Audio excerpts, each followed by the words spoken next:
What's up, heathens? How y'all doing? Tonight we're talking about evolution and apparently how it's scientifically impossible. We have a pastor slash apologist, and I guess we will see you heathens right after this intro.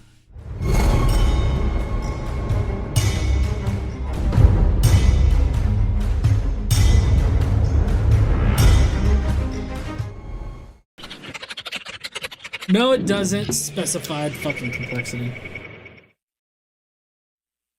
DNA, deoxyribonucleic acid, the double helix building block of life that forms like two twisted circular stairways, offers irrefutable proof that evolution is impossible. This tiny DNA molecule is so complex that it contains all of the genetic information for the various parts of our bodies, as well as for every cell of the estimated 100 trillion cells that make up one human being. Well, right, but just because something's complex doesn't mean that God had to create it. We've been able to show how RNA would have formed first and then eventually would have come DNA. It's all chemicals. Like, DNA is a chemical. They want to call it a computer code or some kind of thing like that, but it's really just a chemical. And so how it reacts as a chemical is going to change in the different configurations. Just because there's a lot of the chemical in, like, the nucleus and the chromosomes and everything like that, doesn't mean that God had to be the one to create it. DNA are very complex molecular entities within cells. They are interrelated with other cells that work with the rest of the body to maintain life. I had to do a lot of pre-research for this before I started drinking. We was talking about here how they have to function together and everything like that. That kind of broaches on the whole subject of how multicellular life developed. Basically, we saw multicellular life starting to develop about 3 billion years ago with these microbial mats that would develop. Later on, about 1 billion years later or so, you actually had multicellular organisms starting to arise. Some say that the sponges were the first true multicellular organisms of the animal kingdom, and then it says sponges considered by many to be the most primitive living animal may date back 750 billion years, and then there are the ediacarans that were common about 570 million years ago. Many researchers consider them to be the definitive animal fossils, and then there's actual fossil spores that suggest multicellular plants evolved from algae at least 470 million years ago. We have all of this fossil evidence that points towards a natural progression of single cells working together and functioning together and then eventually becoming multicellular life. Just because something works together now doesn't mean that it always worked together before. The fact that we've been finding a lot of genes that are associated with multicellular animals in single-celled organisms, that is a really big indication that how it actually happened was that these organisms evolved, and they evolved these genes which either didn't help them or were detrimental to them as a single-celled creature. But once they started working together, they were beneficial. Anytime that you're discussing evolution, you really just have to keep one basic concept in mind. Evolution is propelled forward through the changes or the mutations being beneficial to the creature in its environment. These changes happening in these single-celled organisms, once they started working together and they started building, these multicellular organisms, those particular changes that they had prior to becoming multicellular organisms, they would have helped them survive and blossom, into the diversity of life that we have. Him saying that, because things work together now, like all the cells in your body work together. Just because we have cells that have these specific jobs doesn't mean that they all had to arise at the same time. It would have gradually changed over time. Their discovery is proof that cells which make up a living being have never existed separated from the same living being and still be alive. Each cell must be interrelated with every other cell in a living being. It would then be impossible for a single simple cell to evolve into a living entity, as evolution theorizes, due to the vast complexity of one cell and their interrelationship of each cell to the other. This is not actually supported by science, this particular statement right here. Like I said before, this is closely related to how prokaryotic cells evolved into eukaryotic cells. How that happened was that there were mitochondria-like single-celled organisms that invaded and infected these larger single-celled organisms, these larger prokaryotic cells, and then eventually they just became part of that organism. They became eukaryotic cells. The fact that he thinks that single-celled organisms only exist in, I guess, a prokaryotic state instead of a eukaryotic state, which seems to be what he's kind of implying here, is just ridiculous, and it's not supported by science at at all. That's how it would have happened for multicellular life as well. He doesn't know how it works. He doesn't know how multicellular organisms formed over time. So therefore, God had to do it. It's all ultimately a God of the gaps argument because they're too fucking dumb to actually look at the science and what it says. DNA proves there never existed such a thing as a simple cell, nor a living creature whose cells did not genetically connect with each other. DNA proves there never existed a simple cell. I don't think that he's saying that single-celled organisms don't exist. I don't want to think that he means that because I don't know what he thinks like germs and shit are, but Damn. I think that he means that multicellular organisms were never once simple single-celled organisms. I think that's what he means, but also that's proven wrong by the fossil record and shit. A DNA molecule is 2/millionths of a millimeter thick and only visible with the aid of a powerful electron microscope. Yet, if you stretch the double helix in just one molecule, it would measure about 6.5 feet long. All of the DNA in one human body linked together and stretched out would reach to the moon and back. I actually had to look that up. That's true, but everything that I've found on that particular topic, it says that it's on the magnitude of centimeters, not like 6.5 feet. Like, I think 1.8 centimeters is what I saw for, like, DNA stretched out. It definitely will go to the moon and back and more times over. If you had all of the DNA in every single cell of your body, that's how far it would be stretched out. But I mean, again, they're beyond microscopic. Did you know that if you stack elephants on top of each other until they reach the moon, they would die? Oh! To portray the smallest life form as a simple living organism, as evolution asserts, is proven an absurd impossibility. At the beginning of the 21st century, scientists are uncovering and putting into everyday use information about DNA molecules. An unidentified single DNA molecule, for example, found at a crime scene, can be identified as coming from a plant, an animal, or a human being. Every person, therefore, has DNA that can be identified as human. More than this, each individual has DNA that is unique only to him. Just as each person has one-of-a-kind fingerprints, where no two individual fingerprints are alike, so each person has one-of-a-kind DNA. Except for twins, obviously. Twins can have different epigenetic information, which causes them to eventually look different, unless you're fraternal twins, and then you might not look exactly the same. Molecules are found in every tissue of the human body.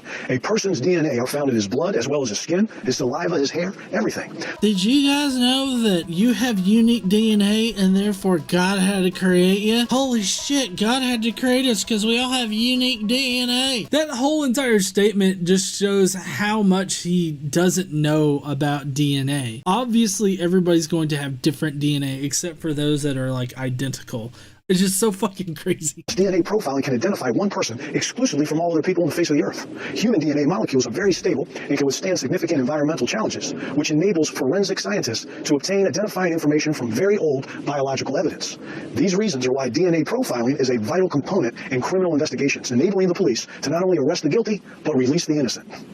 DNA molecules make up the fundamental building block for the human body's entire genetic framework. Scientists now know that the genetic information contained in each cell of the human body is roughly equivalent to a library of 4,000 volumes.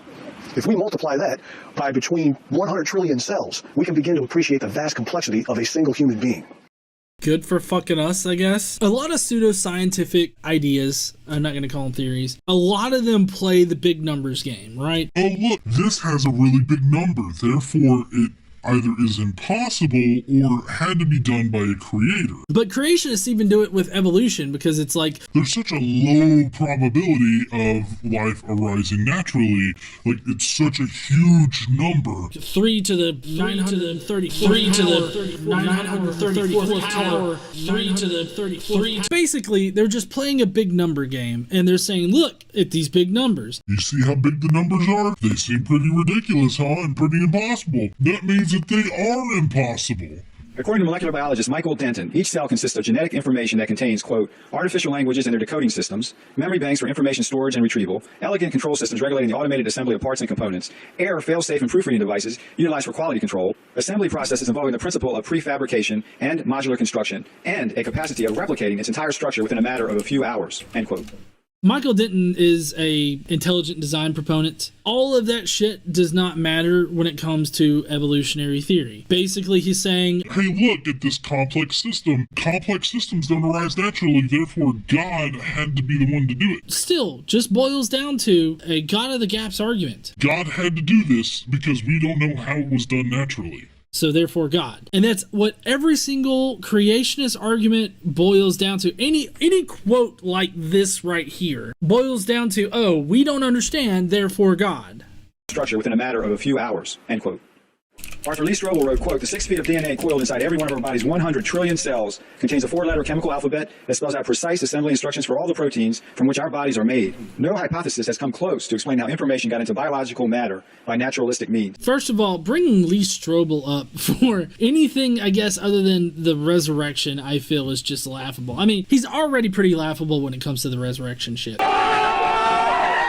But for evolution, I think it's even more laughable that you bring up Lee Strobel. He's not an authority in anything. Like, I understand the other fucks you brought on here, right? Michael Denton, that Git guy. Like, I understand their purpose here, but why Lee Strobel? I don't understand why you think he would be a good person to trot out in this particular situation. He's completely wrong about that. He doesn't understand the science. Just because DNA coiled inside of everyone's body is 100 trillion cells. This is just playing the big numbers game then. No hypothesis has come close to explaining how information got into biological matter by naturalistic means. I disagree. We have explanations for how DNA could have arose naturally. We have those explanations. Just because he doesn't want to accept them, because he doesn't understand the science behind them, it's a personal incredulity argument, and it's still leading us towards a God of the gaps.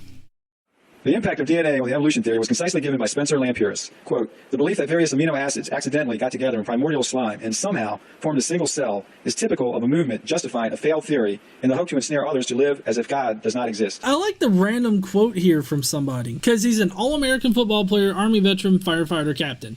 Awesome. I don't understand why we should take this guy, Spencer Lampiris. This is just a random fucking person that believes in God and is a creationist. The belief that various amino acids accidentally got together in primordial slime and somehow formed a single cell is typical of a movement justifying a failed theory in the hope to ensnare others to live as if God does not exist. Yep, that means that it's not true. This has a fundamental misunderstanding of evolutionary science, because there are plenty of evolutionary scientists that also believe in God. Evolution does not want to hide God from anybody. It has nothing to do with God. It has everything to do with the biological life as it exists now on Earth. It has no say in whether or not a God exists. You just randomly bringing this fucking up here just shows that you want to paint evolutionary theory as some kind of anti-Christian or anti-God idea. And it's simply not. I mean, true, it shows that your Bible is not completely correct. It's not inerrant like you always say.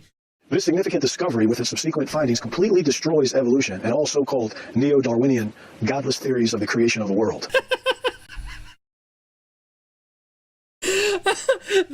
Oh my god, that should be the subtitle of some kind of evolution book. Neo-Darwinian, godless theories of creation of the world. I'm going to name a book after that. That's going to be the name of my totally non-expert book on evolution. It also makes it obvious that ape DNA could not evolve into human DNA, nor could humanity evolve with DNA unique to each individual human being who ever lived. Citation needed. Also, chromosome 2 in apes actually proves you completely wrong in this particular instance. For one thing, humans are still part of the great ape family, and we know this because of chromosome 2. Because in chromosome 2, what we find is these 2 centromeres, and then we find genetic coding that only appear in the middle of an arm. That indicate end-to-end fusion of 2 chromosomes in the other apes, because the other apes have 1 more chromosome than we do. It only makes sense that there was an end-to-end fusion there that was caused by evolution. You saying that there's no connection between humans and other apes? That's just ridiculous, and it's disproven by science. Christian evangelist Billy Graham well said, quote, when we look into a microscope, we know there is a God. And when we look into a telescope, we know there is a God. Okay. I don't understand what the fuck that has to do with anything. I get it. Christians, whenever they look at the world, they find evidence of God. No matter how many natural explanations we find, they're still going to believe that God did it. And that's perfectly fine, but you can't also say that evolution has been proven false because Billy Graham said some shit. Billy Graham hasn't proven anything false. He has no bearing in this particular conversation. You're just trotting out different people that people are going to be like, oh shit, Billy Graham said that? Oh my fucking Christ. Well, fuck me. Evolution is false because Billy Graham says that we look into microscopes and we find gold. Does honest, observable science prove evolution? No. It unequivocally disproves it.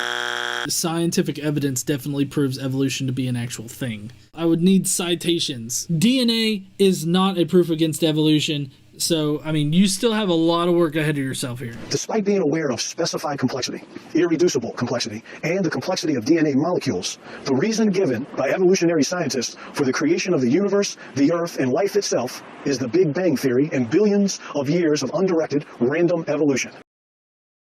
Again, this is common. Like we talked about before, they love to convolute abiogenesis with evolution. But now he's doing Big Bang and evolution. They always think that it was like there was a huge bang, like a huge explosion. Smoke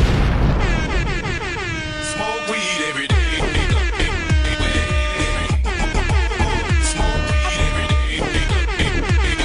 The Earth popped out fully formed, the Sun popped out fully formed, Saturn popped out fully formed, but that's just simply not the case. There were billions upon billions of years prior to the Earth even forming, but after the Earth formed and the first life, showed up, then billions of years of evolution happened. Yeah, that is the naturalistic explanation for it. That's what we have evidence to suggest. It explains far better our reality than just God did it. I don't see the point in you misrepresenting evolutionary theory by conflating it with the Big Bang Theory. Nothing you said actually shows that it's ridiculous to think, because given enough time and enough sample space, the highly unlikely will 100% happen. Unbelievable. Oh, boom, green check mark, done. All right, heathens. Well, that's going to be it for tonight. If you will, if you're not subscribed, definitely subscribe. Consider becoming part of the Skeptic Mafia. Smash that like button, and as always, stand up and use your voice. Especially with anti-vaxxers, they need to be slapped. They need to have some sense slapped into them.